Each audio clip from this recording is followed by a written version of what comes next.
Welcome to the ABA and PT podcast, where I interview scientists and practitioners from the world of precision teaching and behaviour analysis and share their journeys of how they found their way to the science of behaviour, as well as their discoveries through the use of the Standard Acceleration Chart. I'm Mandy Mason, a scientist practitioner in Perth, Australia, impacted by my daughter with autism, who caused me to knock on enough doors to find my way to this extraordinary field. And I'm on a journey to share how precision teaching and the use of the Standard Acceleration Chart can change the world and make it a better place to live. I'm managing to combine my two great loves of sprinting and working with kids and still getting away with it. This is episode 4 of the ABA and PT podcast, and I'm delighted to welcome Dr. John Eshelman to the podcast in what I've called So Many Lessons, So Little Time. Dr. Kimberly Behrens once said to me that if you don't feel like you're standing on the edge of a cliff about to jump off, you might not be doing something important enough.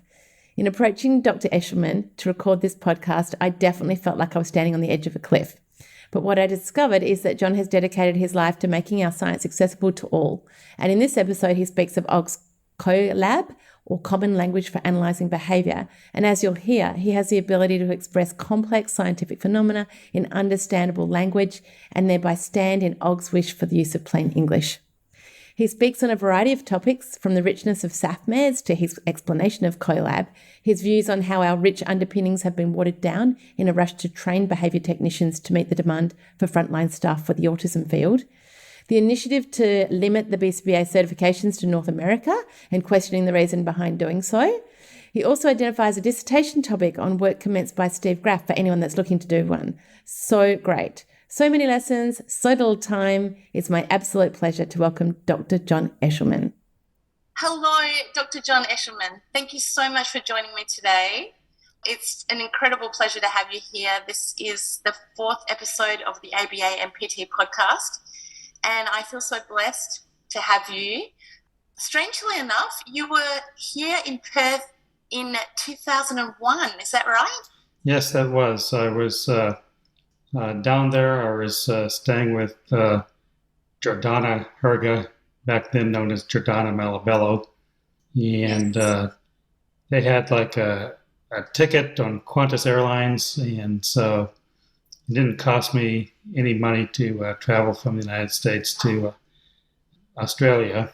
So I flew from Los Angeles to Sydney, then from Sydney across the continent to Perth.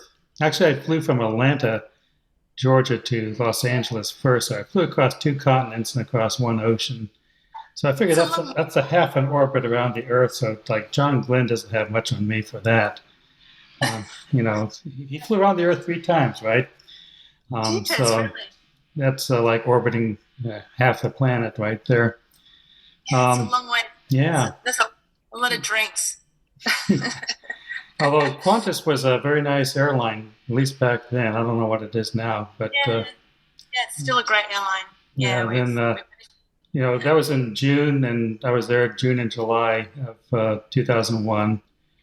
That was just a few months before, quote, 9/11 back here in the United States. I guess June and July technically is Australia's winter time, right? That's right. Yeah. That's when we get out our jackets, but everybody from overseas is still walking around in shorts. We're very brave here. When I got down there, I mean, I had to spend nearly a day in Sydney, so I went over and saw the world-famous Sydney Opera House, and they had all these military vehicles there, and so I walked up to one of the soldiers and I said, "Well, what's going on?" He said, "It's Queen's birthday, mate." And so I guess it must have been Queen Elizabeth's birthday celebration that they were apparently having down there. And so one forgets that, at least Americans tend to forget that you all are part of the British Commonwealth, and we're not. I guess it's more for ceremonial purposes more than anything else. I mean, you do have your own government and everything. We're grown up enough to have our own government. Yeah. We're still a young country, though, very young. Yeah. Well, thank you so much, John. I'd like to get started by asking you a question about your upbringing and what you might have thought about in terms of what your early influences were that you ended up finding yourself in a career of helping people. I guess, when I was like really young, my dad always encouraged an interest in science for me. When I was in high school, I took an advanced biology course taught by this man named Dr. Frank Gasper, who was also like an adjunct at the local university. And so the last 9-week term of this advanced biology class, he changed and taught us some psychology. So it was mostly like Freud and ego, superego, that sort of thing. But for me, it was like in the context of, that was like, I always thought of psychology as being part of biology, even though obviously it's not. But, that's how I kind of started out. So I was really intrigued by that. So when I went off to college, I decided, well, I'm going to major in psychology. And that's what I did. And I took a course from this person named Dr. Steve Graff, Graf, Graff. Yeah. And there was some experimental psychology, and I thought, wow, this is really cool. And so I decided, well, I want to be in experimental psychology. So I took a bunch of other courses from Dr. Graff and also from this other professor named Dr. Mark Masaki. And, that was all experimental psychology, perception, psychophysics, that sort of thing. But one of Graff's courses was called Applied Reinforcement Theory. And that course had 3 textbooks. One was Developing Self-Control by Carol Sunny Foster.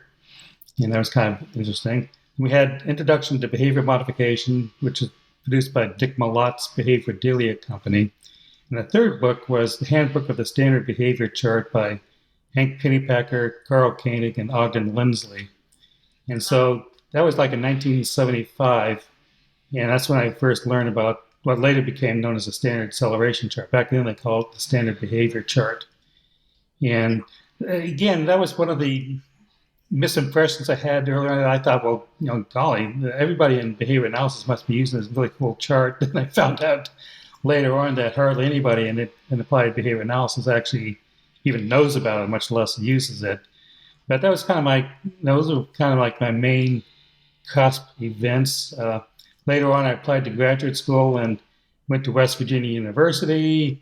Ernie and Julie Vargas were my major professors, and that was in the behavior analysis and human resources program. And I said, well, this is what I want. And so I went ahead and got my doctoral degree in basically behavior analysis.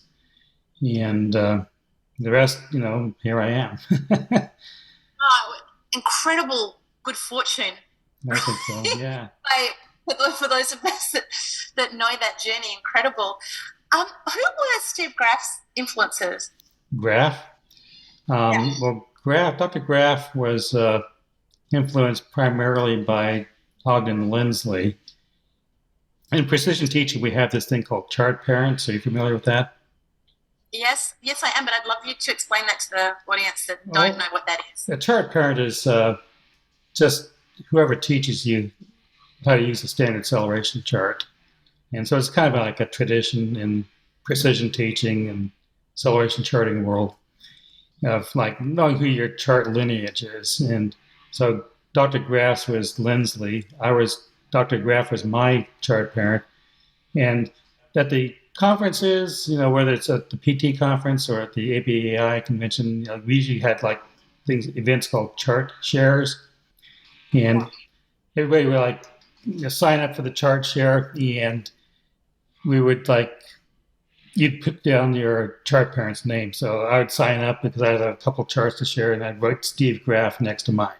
Graff would sign up, and he was actually the host of it usually. And Graff would write Ogden Lindsley. Lindsley would sign up, and he would write next to his name B.F. Skinner. So, yeah.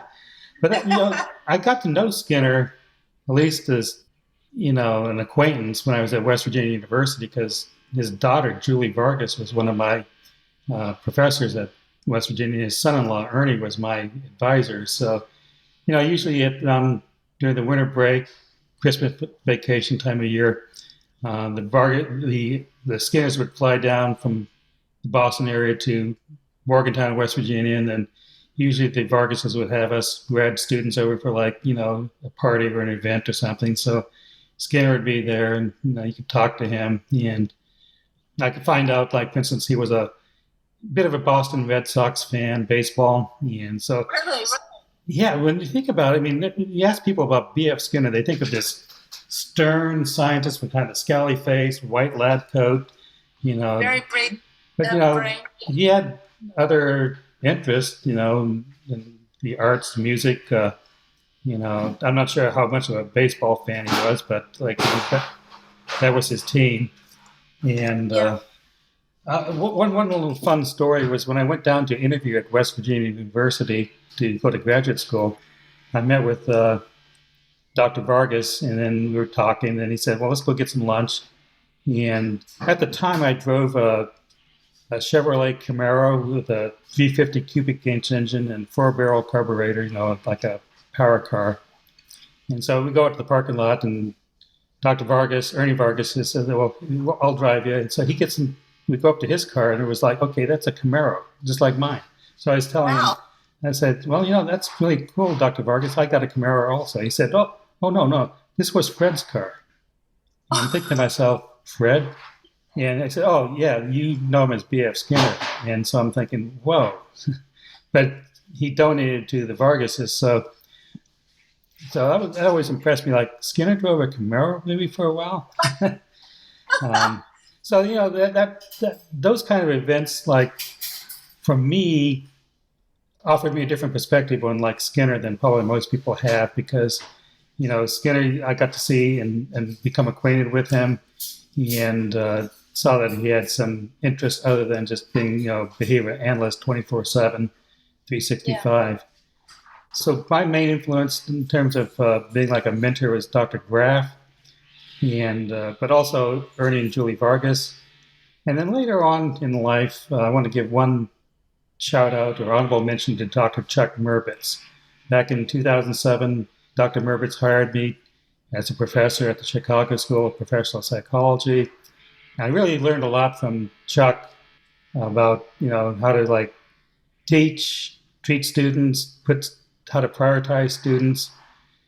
Chuck was always saying if you're in a meeting with the students and you got to go off to a faculty meeting or something, the student comes first, right? Finish up your student meeting before you head on off to the other meeting or something. So that kind of thing impressed me. So I always include Chuck, who passed away a couple of years ago, sad to say. I include him as a third major influence in my life. I've mostly stuck around in precision teaching, but also, was in the field of applied behavior analysis during that same time span. And who were other people that were coming through at the same time as you that took the route of precision teaching? Coming through at the same time, well, like I said, Dr. Merbitz preceded me by a few years. A few years after I graduated from West Virginia, Michael Fabrizio and Allison Moores, I think Julie Vargas was their major professor at WVU. There were probably a few other people in the cohort that had some interest or background in precision teaching, but I'm kind of blocking on people's names, I guess, at the moment. Sorry to say. So tell us, at your time in Chicago, straight from graduate school, where did you go straight after that? After graduate school? I graduated with my doctorate in, actually, officially in educational psychology, but more specifically in behavior analysis and human resources in 1988. Okay, and then for several years, I worked for a small company called Precision Learning Systems that was based out of Columbus, Ohio. That got bought out by Opry Daniels and Associates, which is a performance management company located in Atlanta, Georgia. So they moved me down to Atlanta, Georgia area, and I was down there for a decade.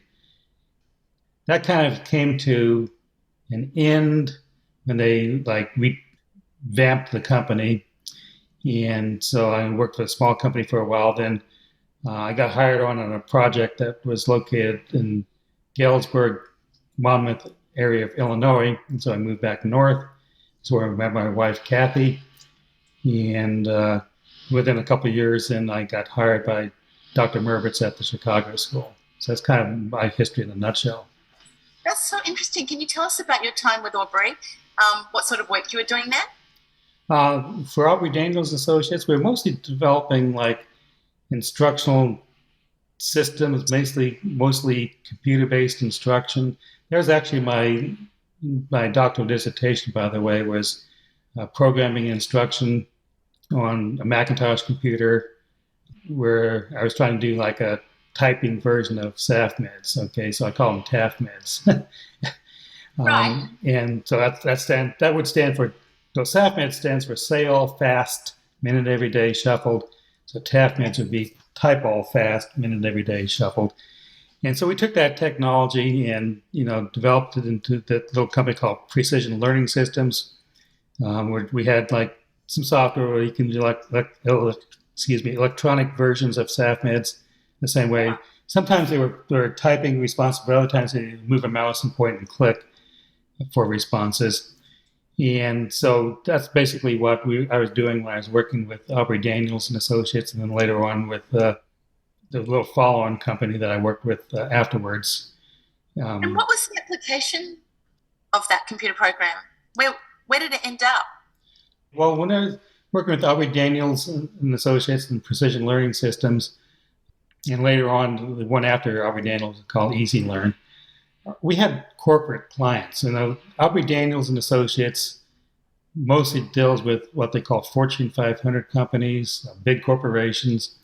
And the main thrust of Aubrey Daniels' company was to bring in performance management, which is part of OBM, Organization Behavior Management, and into the corporate world. So when we were developing projects, we had quite a variety of them, but one was with like Ford Motor Company teaching troubleshooting skills. So like with electronics. So like being able to see an electronic component and say what it is, see the component and say what it does, see the name of the component and say what it does, say what the purpose is. So that's where you can bring all the stimulus equivalence in, right? I mean, the A to B, the B to C, the C to D, and back and forth and so forth, the reflexivity, symmetry, and transitivity, and so forth. Everything what we call equivalence-based instruction, the whole 9 yards of that.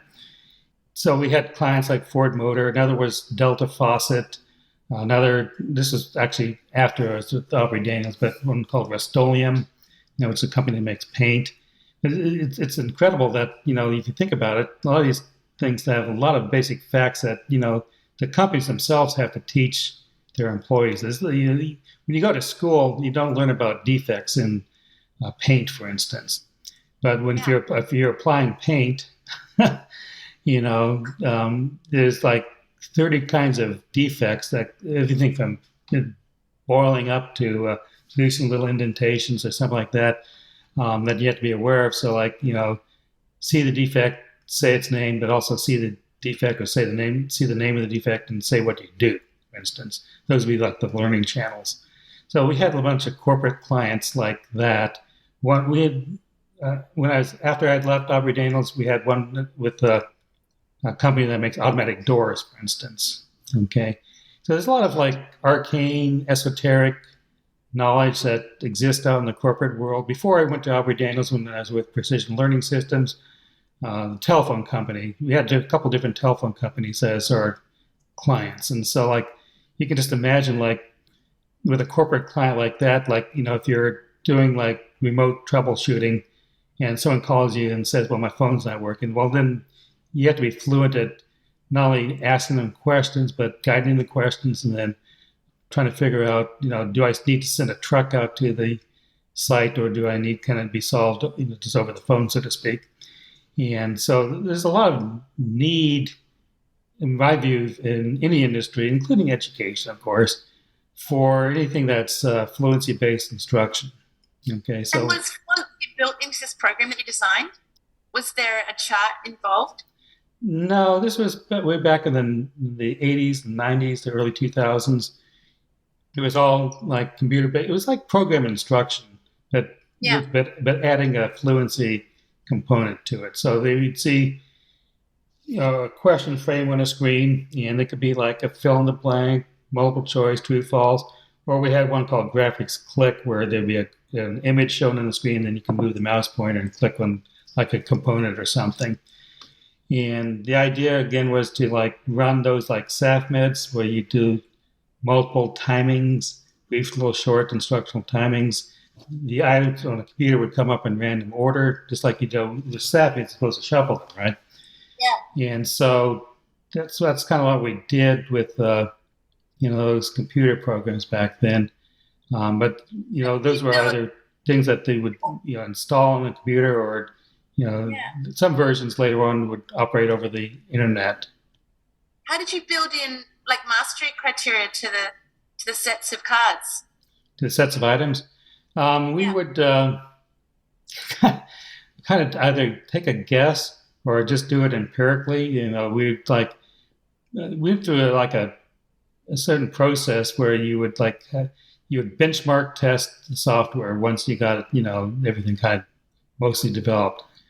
Okay, so like how well could a fluent adult go through it and just benchmark test it? Then we'd field test it on the site with some actual employees and see kind of how are they responding. What are the defects in the design process? There's anything we need to fix? Do we need to add more items, take them out, edit them, the whole 9 yards of that?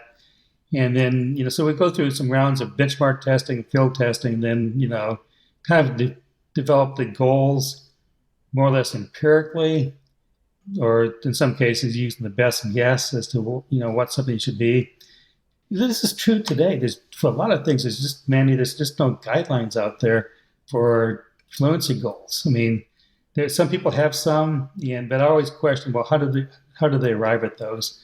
And then even if they did arrive at those by some empirical method, you should always ask and be skeptical, well, do they apply with my students? Do they apply with this subject matter or that subject matter or this situation or that situation? And they may or may not, okay? So like in terms of like mastery criteria or goals, that's still something of an art more than a science. And did this program end up in education? No, those early companies, I mean, they weren't very profitable, okay? So they didn't really like journalize too far from that. And of course, the software now itself is old and obsolete. I don't even think it would run on a present day computer, sad to say. So it's like there wasn't really any planning for like long-term survival of that software. So, I'm sure people have come up with similar software since, maybe stuff that does a lot more. It has more, modern features, video, animation. Like you said, maybe chat boxes. We're still not quite at the point where we can do like actual SAFMEDS on a computer, like where you would say something and the computer itself would use voice synthesizing software to figure out what exactly you're saying and then record whether there's a correct response or not very quickly, right? I mean, Mandy, I was talking about this idea way back in the 1980s. I was saying, well, I'm just hoping that it'll be just a couple of years away that we'll be able to like do actual SAFMEDS on a computer screen where you don't have to hold cards, you just have items on the screen and you see something on the screen and you say something and it goes on to the next item.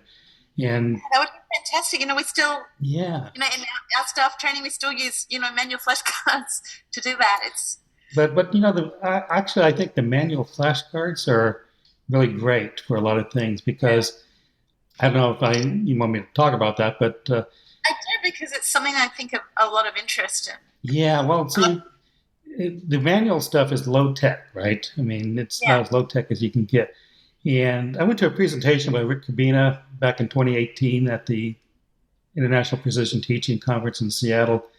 And Dr. Cabina pointed out that he and a colleague asked the question, when did the flashcards begin? And basically about the 1820s, 1830s. So we're running up on like almost 200 years of flashcards. So whenever flashcards were developed, we're approximately now at the 200th anniversary of flashcards. I find that kind of incredible. And there might be some antecedents that go back even further, to the 1700s or something. But basically, SAFMEDS, all they are is flashcards, right? Yeah. Okay. And it's low tech. I mean, you can create them easily. They don't cost much money. All you need to do is get some, card stock. Yeah, kids can use them. Yeah, the kids can make them too. Yeah, they can make them. Yeah, we do that too. We get kids to put all their math facts on their cards and learn how to, update slices. They're amazing. Yeah, I guess, it's a funny thing. I was taught by Kimberly Burns to teach kids rapid automatic naming. And, we've used lots of different applications, Quizlet and stuff. I think there's nothing to replace, manual sets of cards where you can manipulate the number of stimuli and you can load up certain cards for kids that are struggling with a name, and you can, prime them and pull out certain cards. There's nothing, just those cards are very easy to manipulate and be creative with your teaching as you go. It's very hard to do that in a computer. So, yeah, they have both technologies have their advantages and disadvantages. One thing I like about the cards is that, again, you can just hold them in your hand. You have this feeling or sense of control over it. Yeah. It's kind of fun to shuffle the cards or, to just mess them around and put them together. You can do the Seesaw learning channel. Both methods, by the way, work. And so I'm not trying to disparage one or the other. They both have their location, their place. Abigail Corkin, talked about SAFMEDS on my podcast, and she learnt Russian using SAFMEDS. I was going to ask you, what are some of the applications that you've used SAFMEDS for? Oh, I use them a lot. Bill? Yeah, I put like behavior analysis terms on them. I had, of course, when I was a professor at the Chicago School, I assigned SAFMEDS in a bunch of my classes.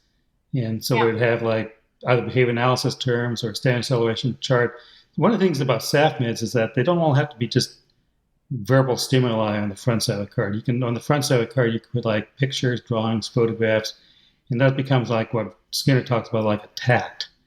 So like you can have a nonverbal stimulus that can occasion a verbal response. So you can put like pictures or whatever you want on the front. Like I had students make SAFMEDS of various kinds. And so I had, back in my office, I have like a set of cards that from one of my students I kept that has pictures of different kinds of insects on the front. And so you see the picture of the insect and say what species it is, for instance. And that's different from seeing the name of some insect and giving like a scientific name for it or something. There's so much you can do with these things. Like I said, if you put pictures or drawings or diagrams or charts or whatever on the front of the card, that's kind of like a nonverbal stimulus. So you can have a tact-based Seesaw. But then if you have like words on the front or math facts or whatever, then that's like a verbal stimulus, and then the response is an intraverbal using Skinner's analysis. And then if you like decide, well, let's put this together in some kind of instructional design system, you could have verbal stimuli on the front of a card with an interverbal type of response, and you can have a tact stimulus on the front of a card with a verbal response, a tact response of the same subject matter.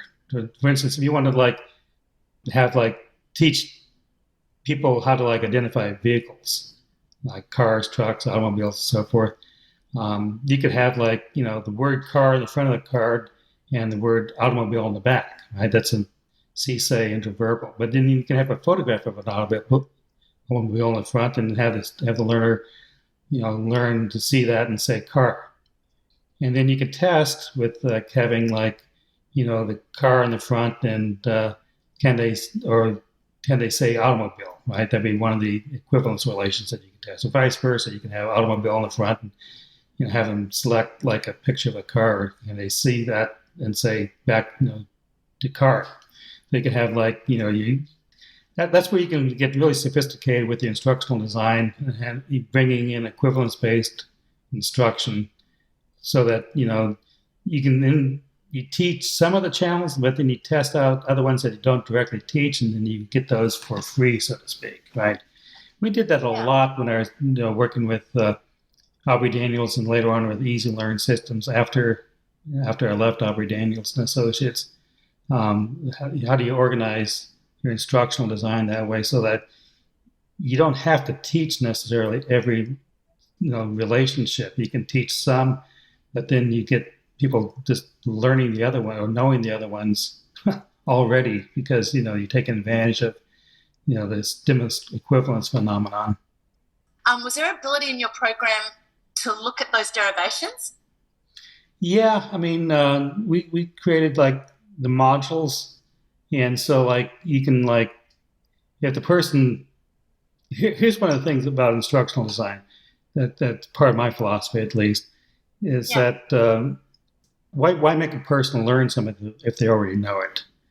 Okay, so like I'm always an advocate. If somebody knows something, can they test out? That way, they don't have to waste their time or your time, going through a learning program about something they already know or something they already know how to do. And so that's what you can do. Is like, okay, if you have one module that teaches the so-called A to B relation, then you have another one that teaches the so-called B to C relation. Then you have a third module where you can simply test the A to C relationship, one that's not been directly taught. So if you learn A to B and B to C, does the person know how to do A to C? And that's where you can test to see, did they get that learning, quote unquote, for free? And if they didn't, so what? Then you got a module that they can go through however many times they need to like get up to some kind of fluency aim. Did Dr. Graf teach you this? No. Graf was more into just using the chart for just about anything. And he was also interested in using it for basic instructional design purposes. One of the things that Graf did that never has been like published on or replicated is that he realized that one of the things that we do or we just assume is that there are correct responses and incorrect responses, right? Yeah. He came up with this idea that he didn't even use correct or incorrect. He had like a 4 or 5 point system where, if you were given a stimulus of some kind and you made an absolutely correct response, he called that, a bullseye, like on a target. The center of a target is a bullseye. But then there would be sometimes responses that a student would give that would be pretty close to being correct, right? But they weren't actually technically correct, but they were pretty close. I mean, as he put it metaphorically, they were in the ballpark.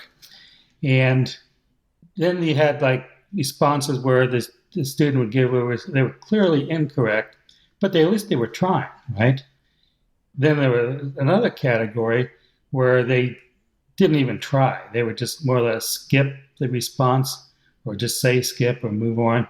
And then the next category, last category would be like a no chance situation. So, in an acceleration chart, you would have maybe a no chance day if your participant isn't present that day. So there's no chance for the behavior to occur.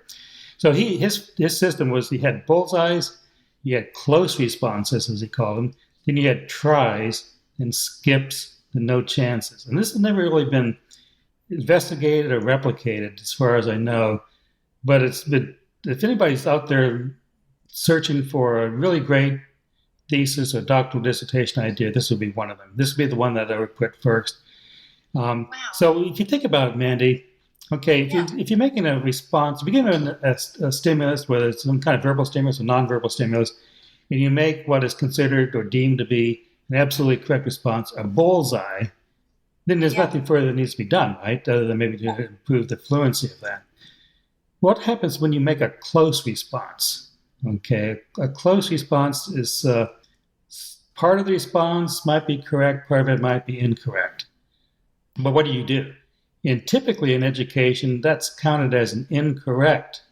Oh, you got that wrong. You were pretty close, but you got it wrong. And Graf turned it around. He said, well, we should be behaviorists. That's an approximation to what we want. So let's reinforce that rather than punish it as incorrect. Let's count it as partially correct, if you will. It's close. We will give it credit, but not as much credit as a bullseye. So he had kind of like a multiplier scale. So if you were doing SAFMEDS or program instruction items or whatever, you got a bullseye that would be like worth 8 points. But if you got a close response, you were like partially correct or almost there, he would still give you like 4 points for that particular item. if you at least tried, these are all multipliers, right? So like times 8, times 4, if you tried to give a response, you give a response, but it's incorrect. It's completely incorrect. You would still say, well, that's a bit of an approximation to what we want, so I'm going to give that a times 2 multiplier. And then if you skipped, then that would be worth of times 1, okay? And a no chance is no chance. So times 1 doesn't change anything, right? So times 1 multiplier, it doesn't earn you anything. But if you make a commitment and at least try to give a response, you're going to get a little bit of credit. And if you get some of the response correct, if it has some properties of being a correct response, then you're going to get more. And if you get a bullseye response, then you get the maximum number of correct points. If you think about it, what Graf was trying to do, and he had a lot of data on this, but I don't know what happened to it. That's shaping. That's shaping behavior. Rather than having the binary correct versus incorrect, you got that right, or you got that wrong. Well, he's saying, well, let's take this response. Does it have something that we can work with? Does it have something we can build into more correct until we shape it to, the outcome that we would like, that would be beneficial for the learner. And I wasn't really able to implement that, in the courses that I ran, although I did try it a couple times. But I don't really have any, data that are persuasive one way or the other about that. But I always thought that was a really brilliant idea because it goes so against the education system, which divides everything into correct or incorrect. It doesn't make any allowance for shaping of behavior. How would you use the standard acceleration chart to analyze that? Well, you count all those things separately. So we already on a chart would count correct versus incorrect responses, right? On an acceleration chart, you use a dot. By convention, you use a dot for counting correct responses and a little X, letter X for charting incorrect responses per minute. Well, he would you'd have a dot for bullseyes and maybe a little square or something for close responses, and the tries would get the X, and then the skips would get some other symbol. And of course, a no chance would be just the day line on the chart wouldn't have any, dots or other symbols on them at all. So you chart those 4 things separately, which is what he did. And here's one of the things that they are independent. So one of the things that Lindsley and Lindsley's students all discovered back in I guess going back to the 60s, but mainly in the 70s, is that correct and incorrect are independent of one another, okay? So just because the correct response rate goes up does not mean the incorrect response rate automatically therefore goes down. Lindsley pointed this out in a paper at ABAI, my first ABAI in 1977. His paper is entitled "What We Know That Ain't So." And he talked about the Seesaw theory of learning. And this is where he brought in learning pictures. And so one of his graduate students, Pat All, in her class, she had, correct and incorrect responses recorded separately. And just because the correct responses go up, sometimes the incorrect responses would go down, but sometimes they would flatline. Sometimes they would also go up. Okay. And so they had a whole bunch of learning pictures. So on a chart, if the correct response rate is going up, the incorrect response rate is also going up. That was called uphill. If the correct responses were going up, the incorrect response rate was going down. That was called jaws. You may have heard of that. Yes. And then you would have other ones. The worst case scenarios where the correct response rate was going down, the incorrect response rate is going up, and they would call that snowplow. You talk about your skiing, and you put your skis together to slow down. That's called snowplowing. So that's the worst possible scenario. But Pat All actually had data on that, and it's in the Graf and Lindsley standard acceleration chart.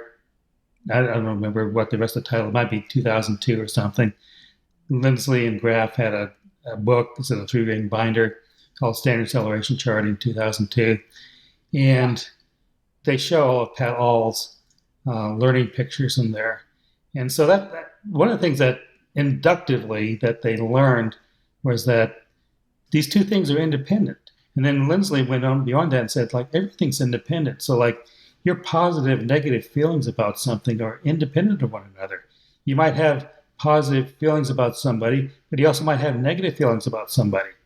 Okay, but those can accelerate independently. Just because your positive feelings about somebody go up doesn't mean your negative feelings are necessarily going to go down either. They could flatline, they could also go up, or vice versa. So that's one of the findings of precision teaching, that I guess there's a lot of data about it, but it's not been really presented or organized in a way that probably a lot of academicians or scholars would like to see. That, there's not really any whole lot of sources to cite other than that graph in Lindsley, which is basically a citation of Pat All's master's thesis. And, there might be some scattered support for that here and there elsewhere in the literature. But that's part of the problem with precision teaching, is that a lot of it was just spread by word of mouth. Yeah, there's a million questions I want to ask you right now. Yes, we've already covered a lot. It's so interesting. I just want to ask you, I want to talk to you about the use of plain English in precision teaching and your views on that. I guess there's a lot you could say too about our science of applied behavior analysis that prevents people outside of our field easily accessing it because of the technicality of language. But you shared some really interesting stuff with me by email on Og's views on using plain English. Could you talk to that? Sure, that's one of my favorite things to talk about. First of all, we need to step back for a second and just say plain English, any language, right? You and I are talking in some variation of English right now. Me, I'm using American English. You're using Australian English, so we can pretty much communicate. But if we were in a Spanish-speaking culture, I'd advocate using plain Spanish. I would advocate using plain French or plain German or plain Tagalog or whatever the language is, right? Part of the problem that Lindsley was dealing with is that the language that we tend to use carries a lot of baggage with it. Skinner, who was Lindsley's professor, right? Skinner was aware of this, and Skinner's book, Science of Human Behavior, he points out fairly early on in the book that the terms response and stimulus are problematical, but because of tradition, he was going to go with them anyway. And so we've been, saddled with bad terminology from the get-go. I mean, Skinner had a chance to not use response. All these, like reinforcement, punishment, all those have excess connotations and denotations with them. Lindsley created a system he called COLAB, COLAB. And it was kind of meant to be kind of like a computer languages back then. You had COBOL, Fortran, BASIC as computer languages in the 50s and 60s. And COLAB was invented in the 1960s and stood for Common Language for Analyzing Behavior.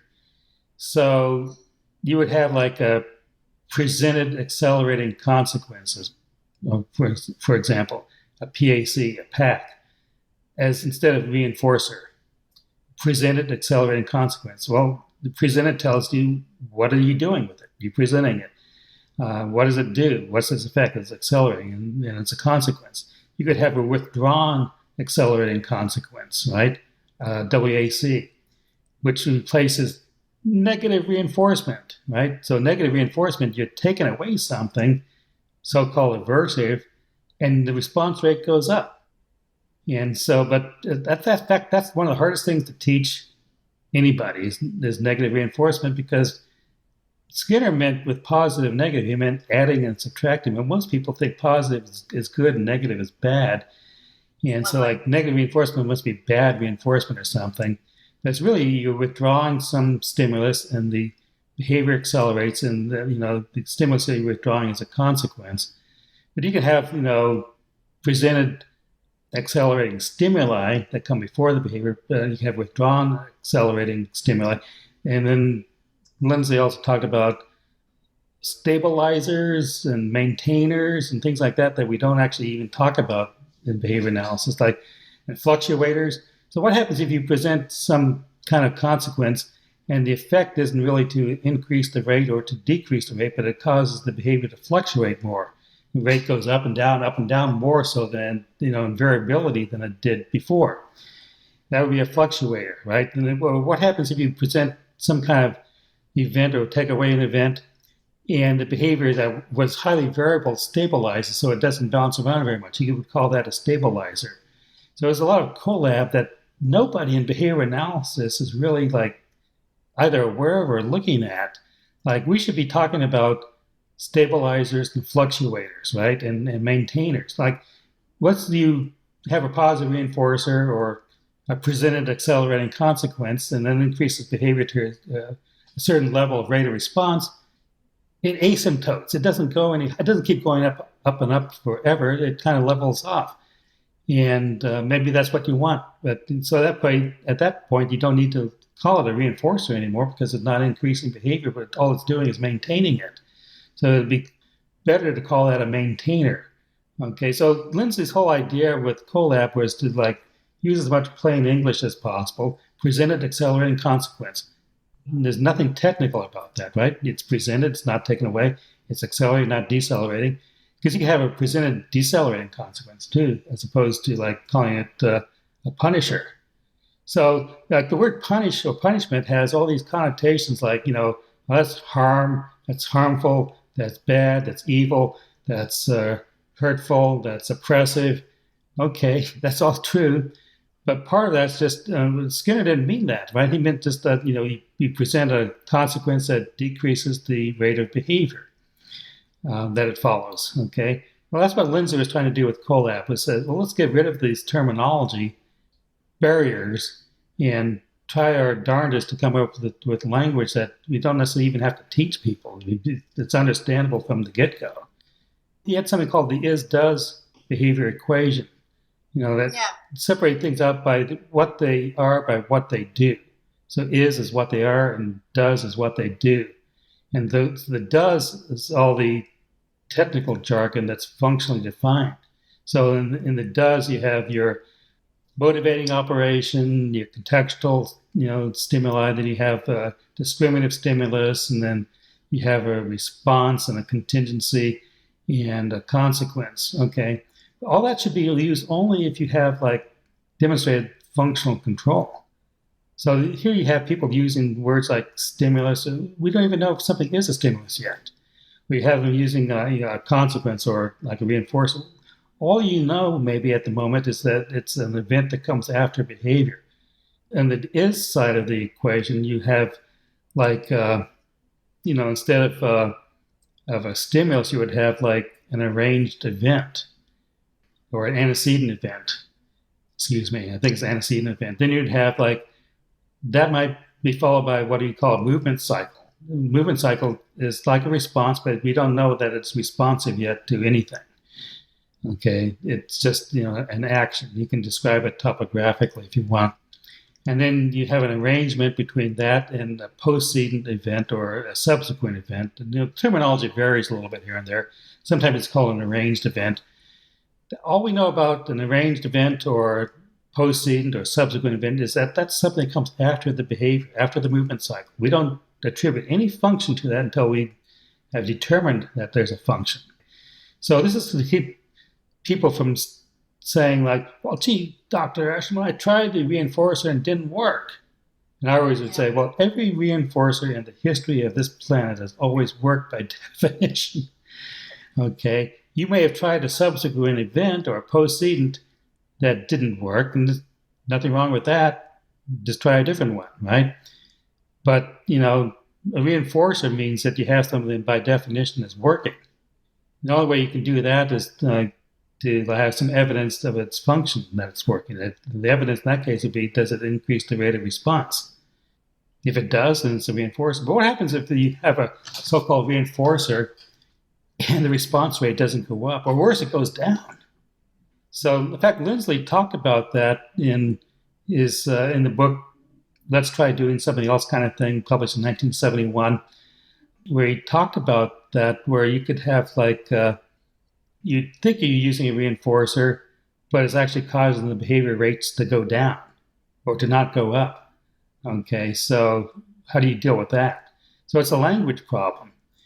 And, he tried overcoming things like with a lot of chart terminology, like if you are charting behavior, right? And you're in your baseline condition, or he called it before condition, before. So you just have a whole bunch of dots in your baseline. And then you put your intervention in, and then the behavior zooms way up, times 10, and then stays up there at the higher frequency. Well, in statistics, that's called a step function.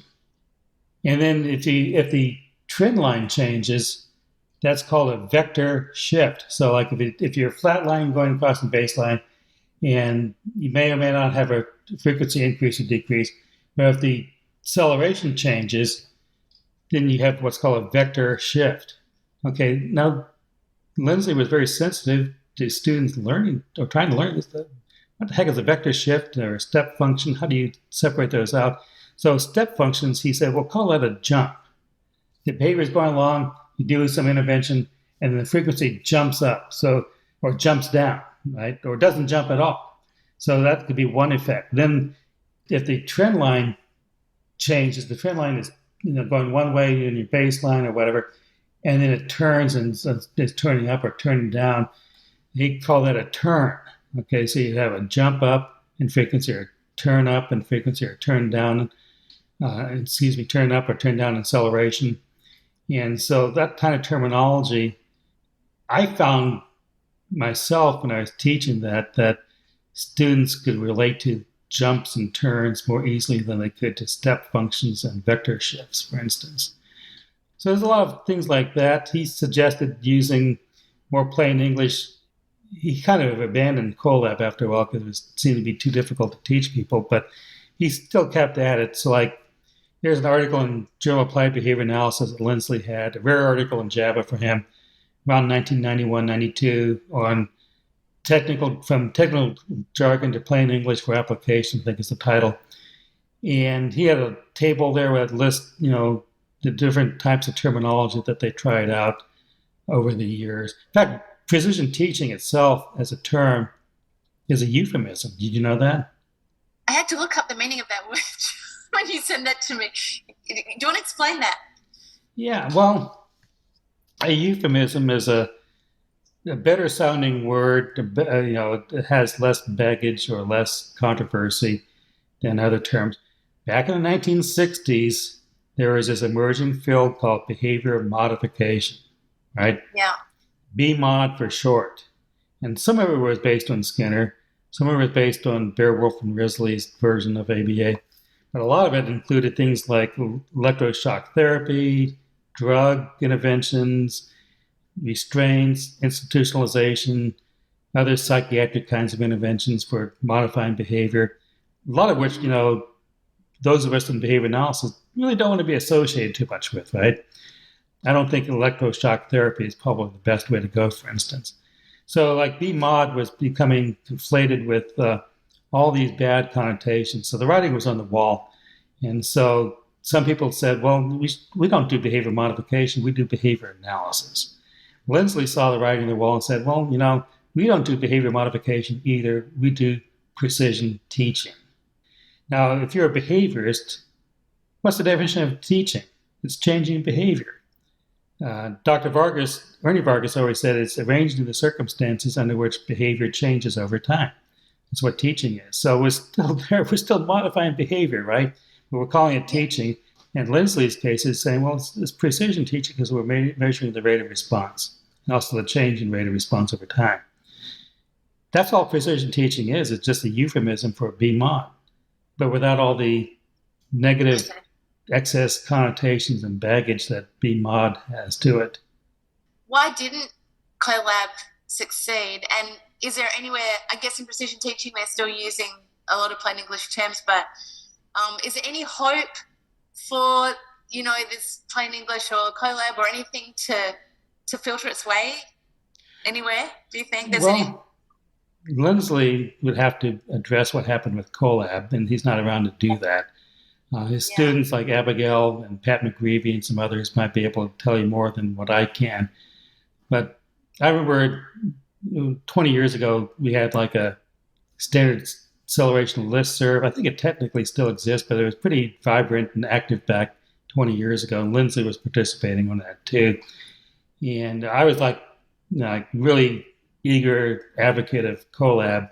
He was saying, knock it off, John. I mean, it never took. It's just hard enough just to get people to start charting, okay, using the chart.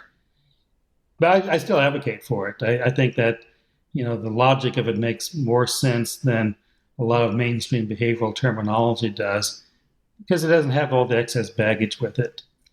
Yeah, and I really relate to that because, one of my passions because of my journey is parent training. And, they struggle so much with those terms. And I realize now with a few of the things that you said, is like I really struggle, with the definition of positive reinforcer because, as you say, at some point the behavior is no longer increasing and parents really struggle with those kind of distinctions. So I'm really excited to take away some of what you've said today and incorporate it into my parent training. Because they don't need technical terms. They just need to understand what's occurring with their children. Yeah, I totally agree with that. There's a lot of history there that really, it's on the verge of just getting lost. When people don't use it, and so they lose it. And there's a lot of if I could rename it, I wouldn't even use the word behavior anymore.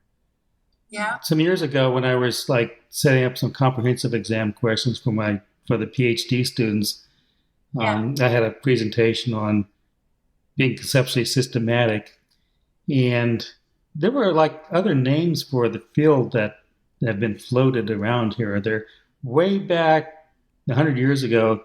There was this psychologist or behaviorist named Walter Hunter who suggested the name anthroponymy, kind of like astronomy, anthroponymy as the name of the field. Okay, that never took off. Okay, Ernie and Julie Vargas have suggested the name behaviorology. That still has a problem with behavior, but it's behaviorology. Everybody knows that ology means study of. Robert Epstein suggested the name praxis as kind of it looks almost like physics, praxis as kind of the name for the field. That never went anywhere. Joe Lang has suggested contingency analysis for the field, because actually that's what we actually look at is behavior contingencies, the contingent relationship between behavior and consequences, and then that two-term contingency coming under stimulus control of an antecedent event or condition. That's what we really are looking at, not behavior. We're not really analyzing behavior. So Lang suggested contingency analysis. There might be some other names that people could come up with. I kind of like precision teaching, even though it doesn't necessarily mean teaching anymore, right? I mean, if you're just changing any behavior that has a frequency, you're doing precision teaching, or you can be. You probably want to put it on an acceleration chart so you can see the standard changes to trend over time, which nobody does in mainstream behavior analysis, which I find problematical. You want to jump into that because I really want to hear what you have to say about the state of ABA and where we are in our field, the criticisms that ABA is coming under, in the world of autism, and possibly the large number of people that, myself included, that are coming out as BCBAs with a lack of understanding of some of the things that you've mentioned today.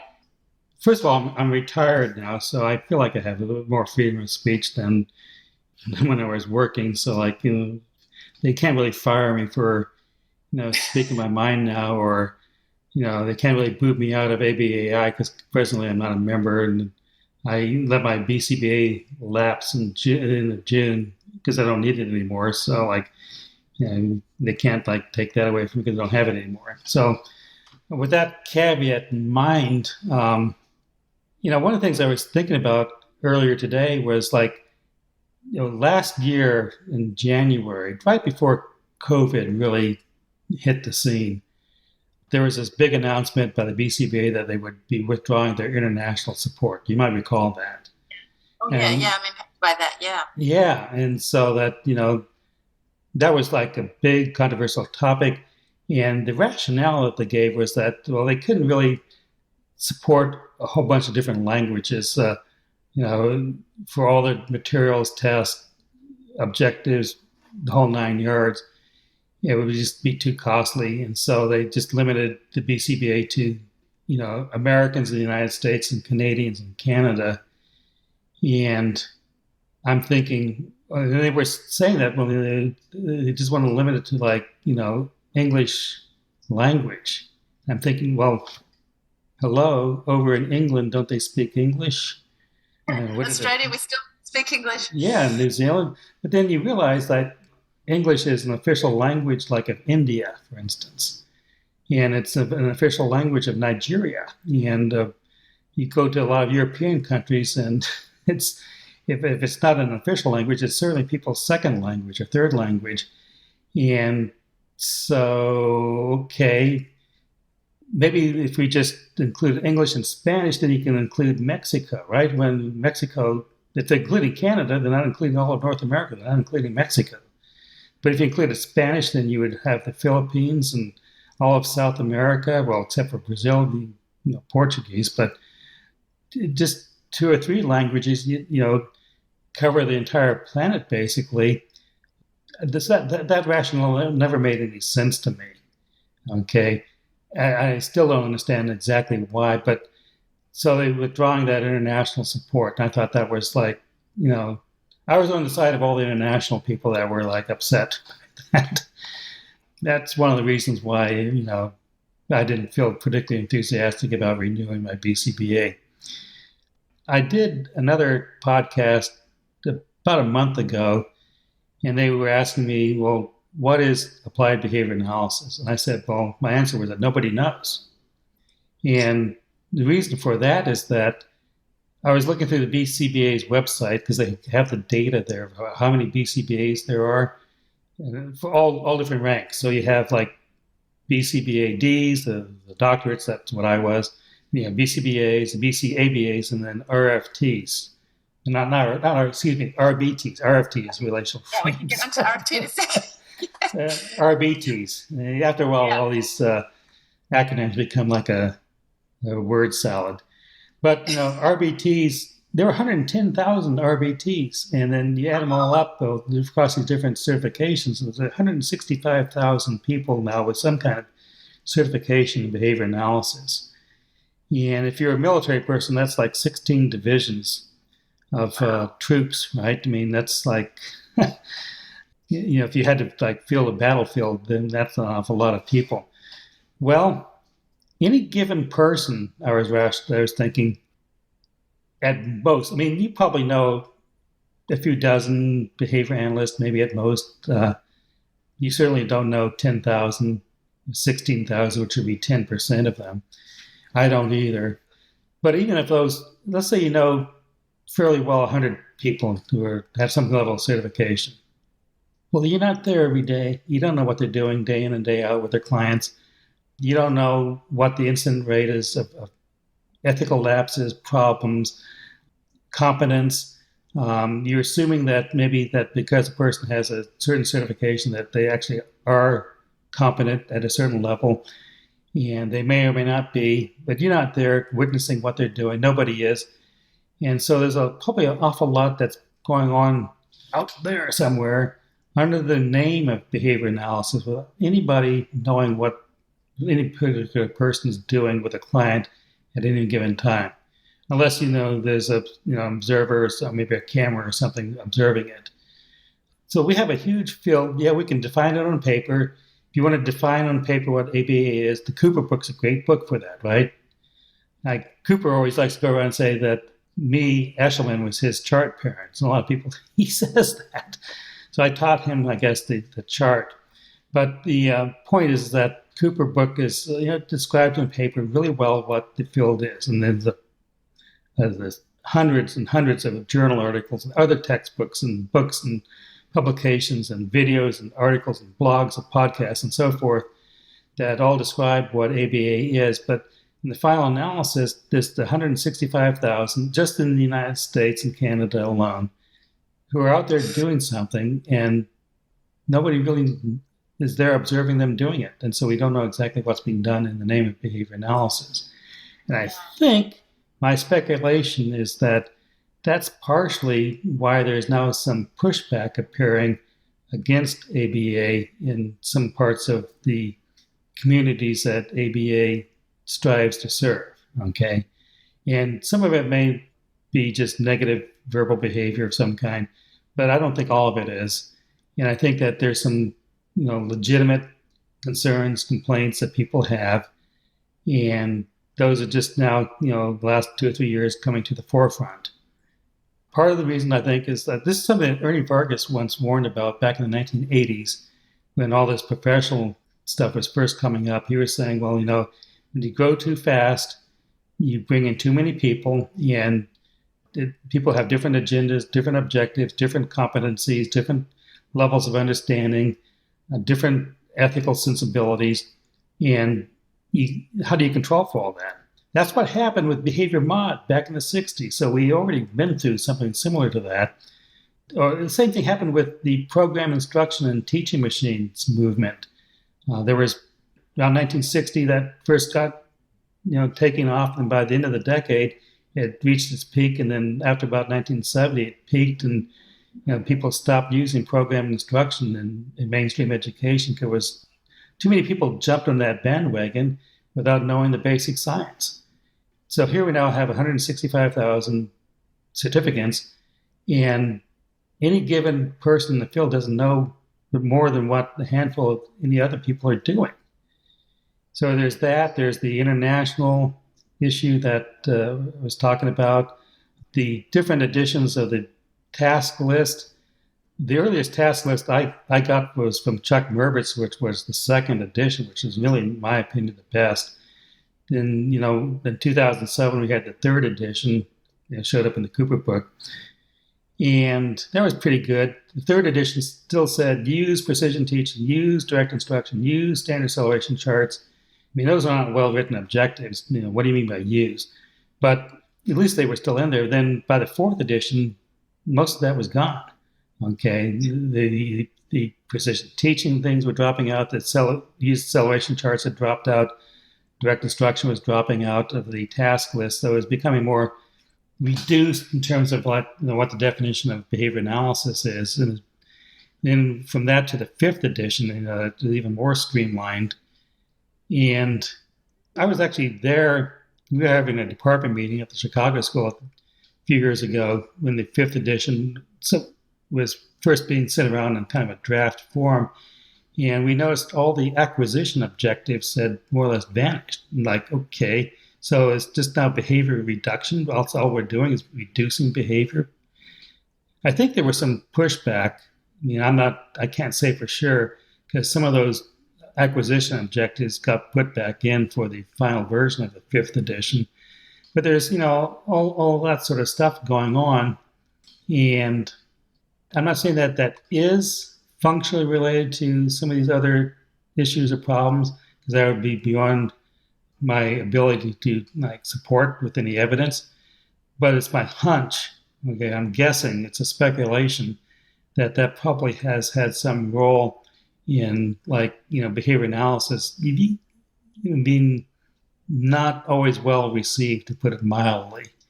I see that, John. I see that show up here in a way that we have an insurance scheme that came in a few years ago in Australia. It's a groundbreaking for us because it's the first time where there is funding available for disability. Really, mm-hmm. And it used to be $12,000 across 2 years for early intervention for autism. Like $12,000, you barely open a door for that, really. And now, people can get more significant funding. But, we have these people called planners here where you go along and you write a plan for a child. And many of those planners will say, oh, no, we don't like ABA. Don't mention ABA in the plan. Or parents will come to me and say, please don't mention anything about ABA in your therapy progress report. Because the government doesn't like ABA. And so, I see that showing up right at the front line where my parents we talk about precision teaching because nobody knows that comes from behavior analysis. And, when you show officials charts and data, we talk about precision teaching. That's a lot better received than than ABA. They have seen, at least in their experience, that ABA looks like holding a kid in a chair, hand over hand prompting, basically poor teaching is what they think ABA is.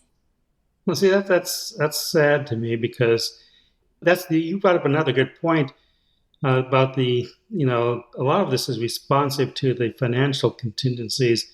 So here in the United States, for instance, basically people are very dependent upon insurance companies for remuneration, getting paid. And so it's just like anything else. I mean, the insurance companies, they're in it as a business to make money.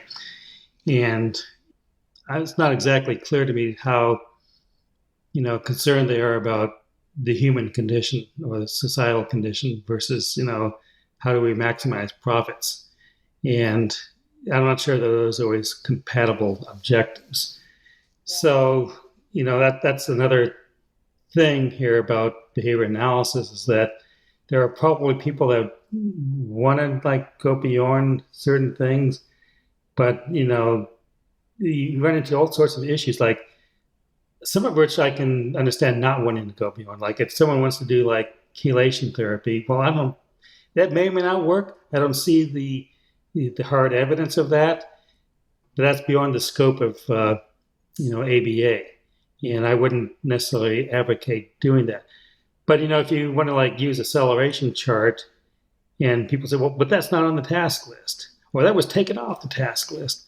Well, now we're talking about something that's not necessarily all that controversial, right? I mean, it's not the same level as facilitated communication or some of the other so-called methods that people have, presented as so-called autism treatments. By the way, I don't like the word treatment either. I mean, I think that diminishes both people in the situation in terms of how we approach things. But, that's what people do. On the use of the word treatment? Or any of that. I mean, the insurance, the control of the field by outside influences. I mean, I guess it's the reason I'm doing this podcast, John, and I'm just so grateful to talk to you because, we both have a friend called Bob Worsham, and I guess I got very lucky in doing this podcast in that he reached out to me, and I'm saying things from a less experienced background because I'm a BCBA that came to this field because of my passion for autism, and I just got very lucky in coming in contact with precision teaching. But I guess I feel very saddened by the state of affairs, where I've seen incredible progress through the application of whatever you want to call it, precision teaching or ABA, in so many kids that are severely impacted. And yet I have parents saying, please don't mention in your report that you do ABA. I guess you asked me what my response is. I'm sad. I'm deeply sad that I have to say that I'm doing something that, doesn't come from a science that I studied and know to be so impactful. And that I'm having to tread carefully in the use of those terms. And so, I guess I'm saddened, and I'm looking for answers. And it's why I'm talking to you, and why I'm talking to other people about what can we do with this very precious technology, for want of a better word, that's so impactful and has the ability to really make profound improvements in people that really need it. What can we do as motivated people to stop what's occurring in the field of people outside our field, like speech pathologists and OTs and things like that, saying it's a horrible science, stay away from it, we never want to do it, we don't want to be associated with behavior analysts. What hope is there to take these incredible procedures we have and change the world with them? That's why I'm talking to you.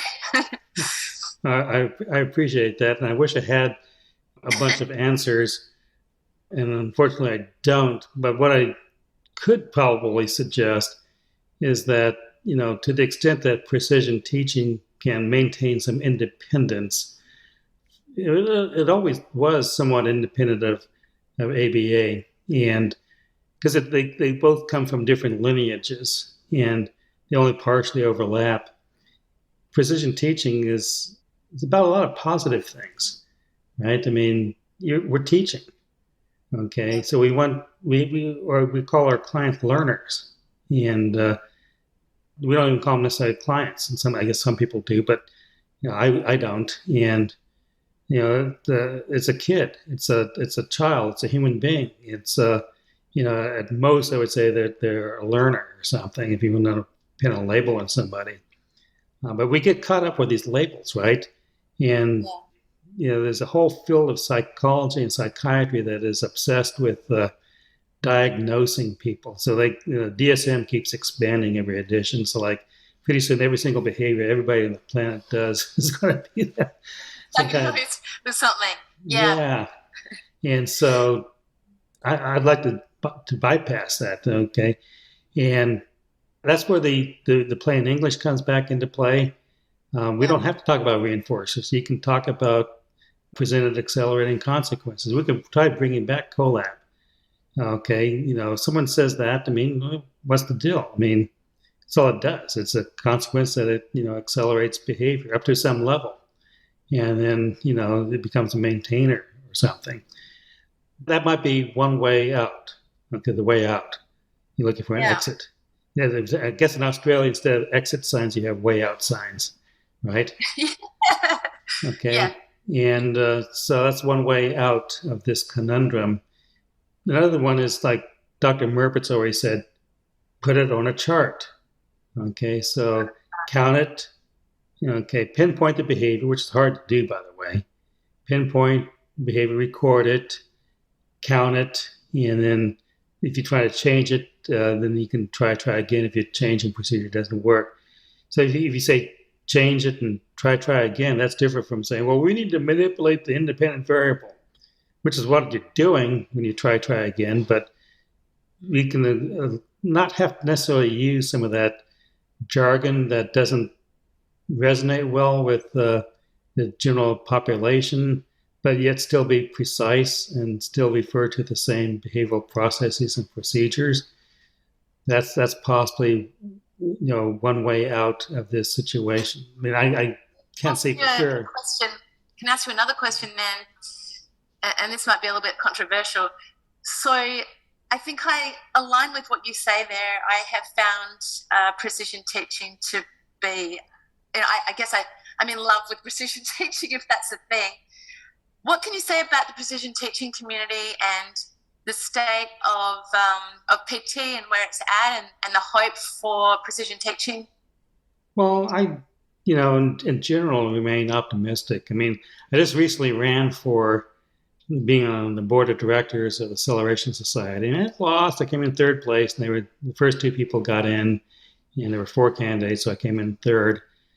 Okay, and I wasn't really all that brought down by that because speaking of Bob, he was the one who nominated me. It wasn't like I was trying to run and get in there. In general, I think that the people in precision teaching field, to the extent that they can remain, keep a perspective based on precision teaching, are doing well, doing good, and are in a position to do well and to do good. So, to the extent that, we promote the chart, how to use it, what it can do, what it can't do, but not be dogmatic about it. Like back to my mentor, Dr. Graff. Graff had something he called 3-view or 3-frame. And so he said he was a big advocate of putting the same data onto an acceleration chart as onto, maybe an add-subtract chart, just so you can see what the differences are. Doesn't mean that necessarily you always have to say, well, the acceleration chart is always 100% better than other visual displays. And that's true. In fact, Don Baer said that rate of response is just one measure out of many and not always the best. And he was right. Like if I'm trying to lose weight, I will look at a bar graph or a regular line graph on an add-subtract chart of weight in pounds or grams or something, not looking at frequency so much, okay? So as long as we are kind of respecting what the background is of precision teaching, what its main purpose was, and using the actual chart and not being dogmatic about any of this, and being willing to graph things other ways too.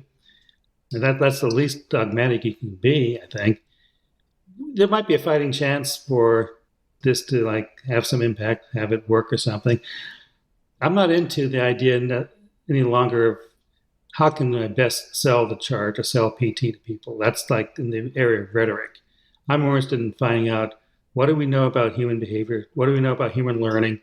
More on the science side of things. But there are ways of probably advocating for PT that others are better at doing. I think that Carl Binder is one of the best speakers ever, let alone just being a speaker in precision teaching and on the chart. Your recent podcast person, Abigail Calkins, is really a great advocate of how do we get people to chart. And she's even gotten people to chart what we call inner behavior, right? Urges and so forth, or private thoughts or feelings. I mean, there's so much more that we can do just beyond counting just operant behavior even. I mean, like you're counting feelings, you're counting more like respondent behaviors or something. Or counting anything, right? And put it on a chart, as Dr. Mervitz would say. And let that guide you, right? I mean, two kids with autism don't necessarily have the same problems or challenges. They might have different ones. And you might have different ways of trying to like resolve those problems or issues, different kinds of training methods or something. And so that's another thing that Lindsley always talked about, was that behavior is very specific. It's not general. It's also unique and not common. Okay, so the teaching methods, materials, the whole 9 yards of that needs to be unique for each learner. Brings with them unique individual needs. So your learner might have some similar needs to somebody else's learner, but also some different ones. Okay, but behavior analysis and a lot of other fields are based around everything being general and common as opposed to being specific and unique. If you think about it, I mean, here in the United States, if you want to take like a vitamin, right? They say, well, you need this much vitamin C as a recommended daily allowance. Okay. So you mean to tell me that that's the same for a 100-pound person and a 250-pound person? That's a common or generalized solution for very specific and unique different kinds of situations or needs. It'd be like if you had a society which had one shoe size. Okay, I mean, that would be very common and general, but not unique, right? You wouldn't address the unique needs of each learner. But with a chart, you can do that, right? Yeah. And so the important point about a chart is not just what's on the grid of the chart, but also down the blanks, like, the name of the learner, how old are they, what other label do they have, what's the pinpoint of the behavior. A lot of people don't know how to pinpoint behavior. They end up using gerunds, like ing words, when they should be talking about first person present tense types of language. Twist knob, rather than knob twisting, right? So I can count each time a person twists a knob, twist knob, or writes letter, like a letter of an alphabet, writes letter, as opposed to writing. Okay, that writing would not be a good pinpoint, but writes letter of alphabet would be a pretty good pinpoint. And that can be stuff that leads to solutions. Like, for instance, like Carl Binder talks about fluency builders and fluency blockers. I always taught my students about all that stuff too, by the way. And that's very true and relevant. So like, if you're teaching somebody to do math facts and they have to write answers, but their writing skills are such that they can't really write loops or straight lines, and so they can't write numerals very well. By that I mean that so they and other people can read them. Well, then you can go back to like what Elizabeth Houghton is recommending, which is like, okay, let's just focus on the tool skill or the earlier skill, component skill of just writing loops and getting better at writing loops, because a lot of numerals have loops in them, right? Like a 6 has a loop in it, an 8 has a couple of loops, whereas a 7's got a couple of straight lines, okay? So we just get practice in drawing vertical or lines or horizontal lines, short little line segments, get fluent at that, just on a free write or something, to the point where you can combine these things together and produce like a numeral 7 or a numeral 8 or something and get fluent at that. that's what a chart can help you do, because you can see where the disfluencies are, because it's going to stand out as frequencies, and you can see those. And at the very least, you can go back and say, well, let's look at this component skill more closely and see if we can change that and to work on improving it or something. So that's what a chart enables you to do. So you have your kid there is a unique learner. They might have a tool skill, a component skill issue that another learner may not have, right? So that's what I meant earlier about, you can start at different points in a curriculum. If you can let somebody test out of a unit of an instruction rather than have to force them through the guidebook says use this program. You have to run this program. Well, the kid already knows how to do the skill. Why you kind of like punish them for their accomplishments by just mindlessly running through a program because that's what the book says to do. But a chart might tell you, okay, we have to do this, or we don't have to do this, or we need to add something, or we need to take something away. We need to slice back or step back or something to an earlier skill, work on some earlier component fluencies or something. That's what the chart and what precision teaching really gets you. But then that means, like, if you're a teacher and you got a classroom full of kids and you have to be like Morningside, and if you got 10 kids in the classroom, each kid's got 20 pinpoints, that means that you got 200 charts? Yeah, you have a 3-ring binder with 200 charts in it. That's where the standardization comes into being beneficial, because you can, as a administrator or a teacher, you can flip through those charts and see at a glance what's going on and what's happening, what's not happening. And you can make recommendations and execute probably fairly well decisions that you wouldn't be able to make if you wouldn't even be able to do any of this if you had to use idiosyncratic charts. Okay, yeah. You had a different. The other thing is that the teachers are seeing that data almost as it occurs on a chart. Yeah, the thing these days is computer-based charting, but the thing is, either way, putting things on a chart, on a standard chart, that enables and empowers and ensures a lot of rapid decision making. I wanted to make a comment to that, because my jump into precision teaching is when I was living in Indiana, and I wanted to go and meet Karen Pryor. She's one of my heroes. Mm-hmm. Yeah. And I'm just fascinated by one of the earliest papers I read was The Creative Porpoise, when my daughter was first diagnosed, and I was so fascinated about novelty and creativity and complete lack of that in what I was observing in my second child compared to my first. Anyway, so I was in Indiana in the middle of winter, which you would understand for an Australian was very challenging. I think it was the coldest winter on record, and or one of them for 100 years or something. And I ended up going to see Karen at IPTC in Chicago in 2014, and that changed the trajectory of my life, because even though I'd done my BACB and I had heard Dr. Kim speak about charting through FIT, so I had some experience with precision teaching, and I met some precision teachers in Indiana. But anyway, I ended up at IPTC and met Dr. Kim and found my way to precision teaching, which changed the trajectory of my life. But one of the first things she did was say to me, because I was still supervising children in Australia even when I was living in America, using the VB map and putting things on a stretch to fill graph. And she said, why don't you, just as a first step, why don't you just put what you're doing on a chart? And that's what I did. And so I just learnt to chart, and I was still doing discrete trial instruction. And I took what I did and I put it on a chart. And I realized that my kids weren't making a lot of progress. It didn't take me long to say, wow, these are very flat lines that I have here. And that really changed everything for me. And for the parents that I worked with as well, because it's very easy to show them what was occurring. I think that was her advice to me, put it on a chart. She didn't say, stop doing discrete trial instruction, right. Stop doing what you're doing, move away from the VB map. She just said, put it on a chart. And that, I guess, got me asking a lot of questions about what I was doing. So I love that. It feels like a topic for another podcast, put on a chart. You mentioned pinpointing, and I'm so interested to ask you some questions about that as well. I wonder if we can finish off by saying something about people that, because what I'm really hoping to capture in this podcast is young behaviour analysts that are in traditional ABA programs somewhere that may have an interest in precision teaching. I think that's a big part of our audience, probably about 80% of our audience.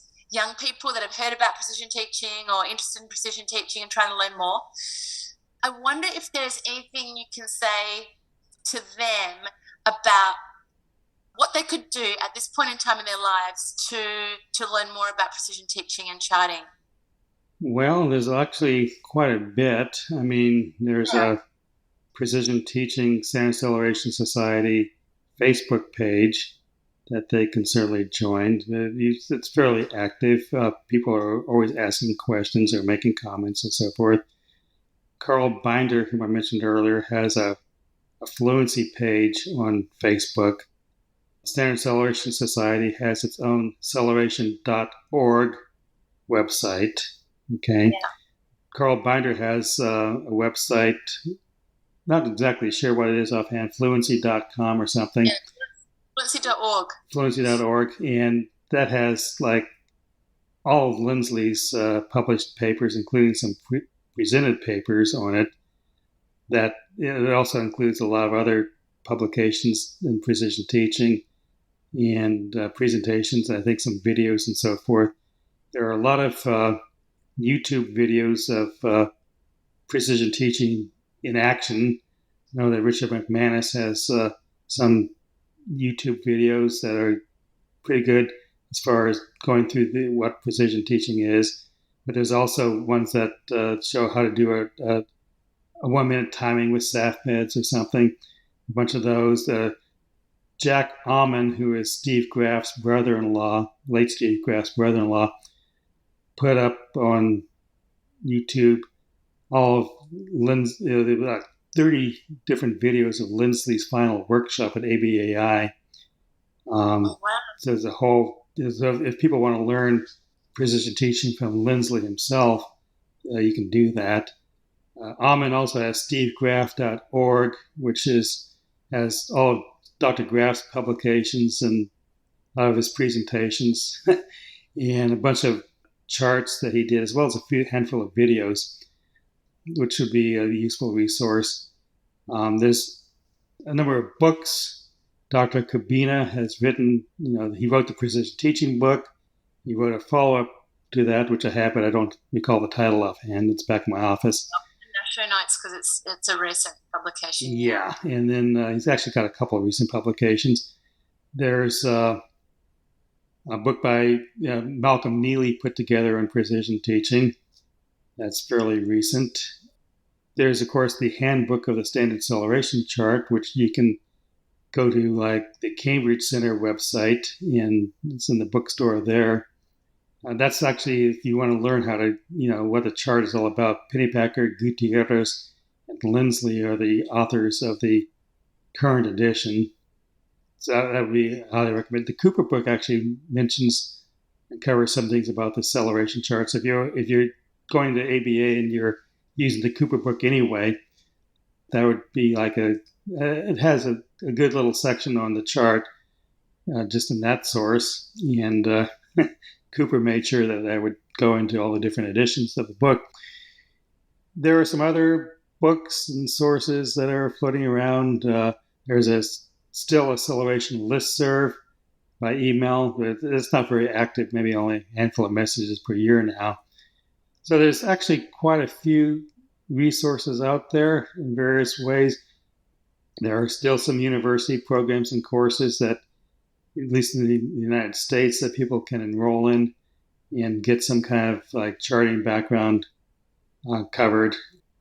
Can you name any of those programs? Well, I'm fairly sure that at the Chicago School that some of the faculty there are still or may still be teaching some chart related or precision teaching related matters, because some of the faculty there were people who were my students and got their PhDs at the Chicago School and stayed on as faculty. So there might be some opportunities there. Then Rick Cabina's at Penn State, Pennsylvania State University of Penn State. It's not University, it's Penn State University, PSU. That I think he's still, running some courses there. I'm not actually sure about where else and what else. I mean, that would have to be something that I think Malcolm Neely in his book and also on Facebook, he tries to like follow this, like what sites are using the chart, what sites are teaching the chart. So that would be probably a first resource check would be, Malcolm Neely's I think latest. he also publishes a list of centers around the world, right, Yes. that incorporate precision teaching as well. So I'm going to put all of those things in the show notes. That's so awesome. I just thought Exactly. of something. I want to ask you a favor to finish off. Would you consider helping me put together some SAFMEDS incorporating CoLab? Sure. I mean, do you have any background on CoLab itself? I mean, Lindsley had several kinds of papers on that. I know that these are on Carl Binder's Fluency.org site. So I would recommend downloading those and then reading through them. Some of them are like transcriptions of conference presentations or workshops. So they're not necessarily have all the citations and references and so forth in them, but that's okay in my opinion. But, that would be Lindsley's 1964 paper on direct measurement prosthesis of what he called retarded behavior. Actually mentions an early version of this is-does operant equation. And then some of the other contributions since that time also delve into that. So those would be some sources to take a look at. I'm not sure what your objectives would be for like the SAFMEDS, but if you're trying to like maybe interpret from ABA to like CoLab or vice versa. If nothing else, for my parent training, because in particular you mentioned this, but negative reinforcement is the hardest thing to teach to a parent. Oh, yeah. It's hard to teach to when you're saying students. You want to teach something good to a child, and we're going to try and design negative reinforcement as the reinforcer. That's a very difficult concept for a parent to wrap their head around. So I'm just very interested in seeing if I can incorporate that to some of my parent training. And some people I think will be very interested in that. So I'm going to try and put together a list of SAFMEDS and share them with this audience at least.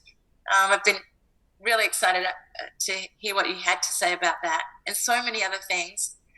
And on that note, I'm going to draw, very sadly, because there's so many things I would love to talk to you about, this episode to a close, and hope that you will come back and share more of your incredible knowledge and the way you speak about many things that are so technical. You can imagine from my perspective, I was a little bit daunted about interviewing you because when I got your summary resume and read through it, it's overwhelming the amount of publications that you have. But it's been so easy to talk to you and so such a pleasure. And it's been just an absolute delight. I can't thank you enough for your time, given that you've just moved house. You moved, what did you call the term that you have in moving? What did you call that? Well, it's not exactly totally moving. We're calling it snowbird. That's someone who lives up north and then goes down to some southern state like Florida or Texas or Arizona for the winter.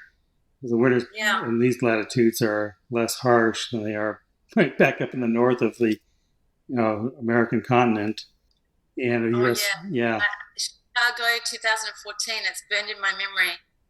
I remember getting taking a tour in like a double-decker bus, and the roof was open. It was like, I'm trying to remember the date now. It would be IPTC, so like November. Mm-hmm. I just don't ever remember being that cold before.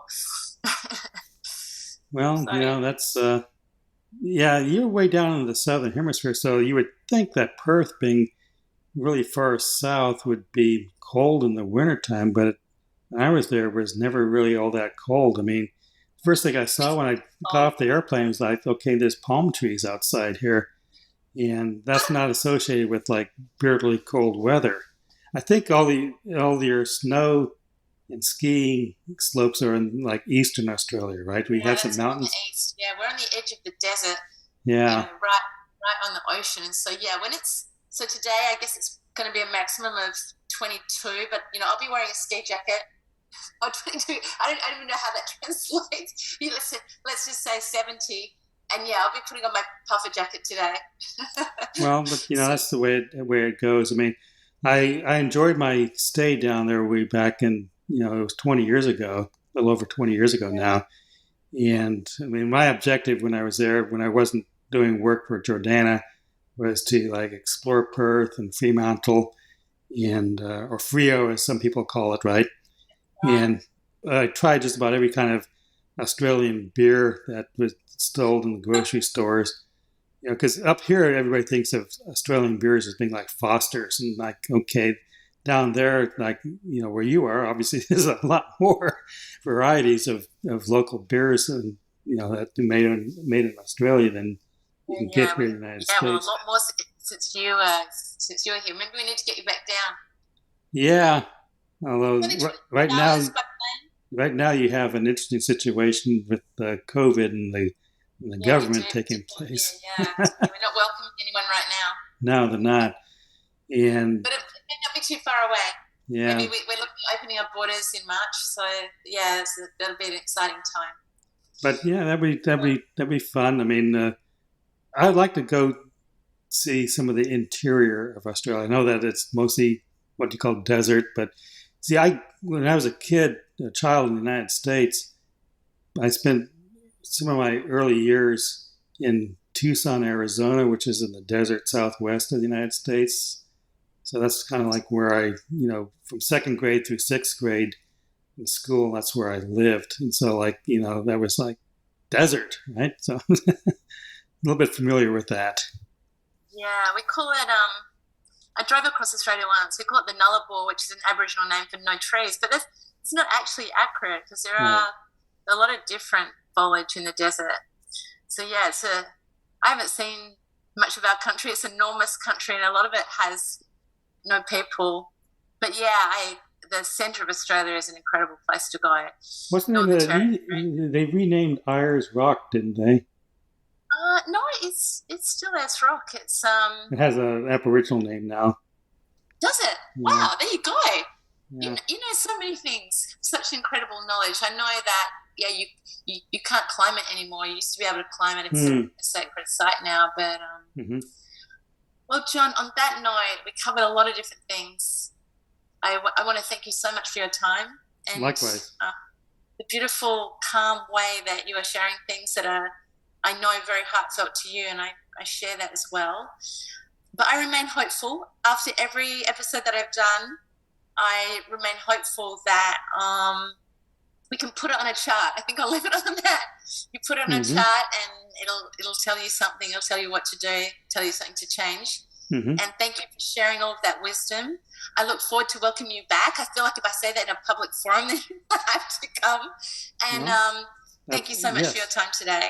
Well, I appreciate your time as well and your contributions to all these efforts, including not just the podcast, but everything else that you're working on and accomplishing. I think that's very, valuable and tremendous. Yes, I will agree to come back. I mean, it's not like I have a, job to go to otherwise. And so it's no problem. Thank you so much for listening into episode 4. There are a stack of resources and references that John has shared with us, and you'll find those in our show notes. And for those interested in additional discussions, you can join our private Facebook group, the ABA and PT podcast. I'm excited to welcome John back in coming episodes to talk about putting it on a chart. In the final episode for the year, I'll be summarising key learnings from Dr. Abigail Corkin, Dr. Kimberly Behrens, and Dr. John Eshelman from the first 4 podcasts, and some lessons learned, and setting sail on plans for the podcast in 2022. As B.F. Skinner famously said, a failure is not always a mistake. It may simply be the best one can do under the circumstances. The real mistake is to stop trying.